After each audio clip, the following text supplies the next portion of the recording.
So Oglethorpe was founded in 1835. It's one of the oldest colleges, universities in the country. We shut down after the Civil War, and when we reopened in Atlanta a little over 100 years ago. And started off as a liberal arts college. Our students come from 30 states, 30 countries. 40% of our students are first in their family to go to college.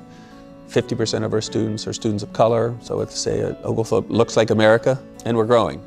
Been here 13 years. My wife and I had opportunities to look at presidencies in a number of different places. And one of the things that I paid most attention to was who I was going to work for. And that's the board and the board chair. I knew Belle was going to be board chair, and she just had a very serious presence to her.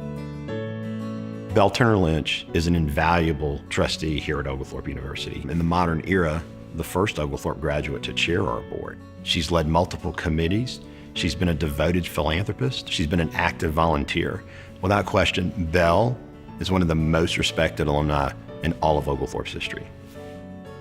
Belle has been a leader in the Our Time campaign, the current campaign for the Cousins Center for Science and Innovation.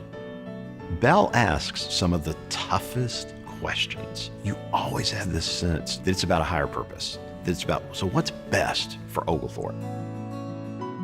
She's got our sort of most prominent and newest building named after her. She's also committed to do the small things. So there's a number of spaces on campus that don't carry Belle's name, but probably should. When Belle goes in, she's all in. She's not a halfway kind of person. When I started, those first few years were pretty hard years for Oglethorpe. Enrollment was declining and was not clear where this was going.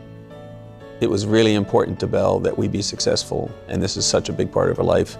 And she's done so much for us that, like, disappointing Belle would be the last thing you would ever want to do. She's been involved in Oglethorpe for a long time. She's been in other aspects of the Atlanta community for a really long time. That consistency, that loyalty, that sense of service, that longevity, it's really important because it strengthens institutions. So our first development visit together, and we're riding up the elevator together, and she says, let me give you a little advice as we go into the meeting. So we have about a half an hour scheduled. We need to spend about the first 15 or 20 minutes not talking about business. Like, I know you were born in New York, you're a Northerner, like you just want to get to business, you know, we love that about you. That's not a good idea. Just, you know. I was like, really? We're gonna like use up more than half of the meeting? And we're not gonna talk about like why we're here? Absolutely not. Just, you wanna get to know them, you wanna let them get to know you a little bit. I said, okay. So we go in the meeting. The meeting actually lasts like over an hour, and we never got to business. And we're riding down the elevator, and I was like, Belle, that was, you know, we never got to why we were here. That's like the worst. She goes, no, that was like the best meeting we could ever had. And she's absolutely right. They've been the most generous donor to us over my time here.